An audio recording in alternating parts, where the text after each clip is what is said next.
Bugün biz sizlar bilan Messi 101ni 102 atishni o'rganamiz. Bunga 3 narsa kerak. Birinchidan bosterli turnir. Liboy birisi boster bo'lsa bo'ldi turnirni. Yana men 102 atib ko'pmaz göstermayni.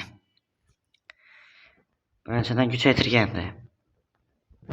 Aniqlikqa 5 ni berasa, keyin 3 ni, 9 ni, ibi 8 dan ibi 2 ni berib chiqasizlar.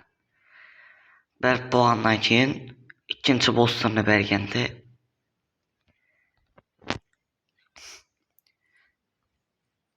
stiker instinct degan joyga berasizlar. Shunda bu 102 bo'ladi.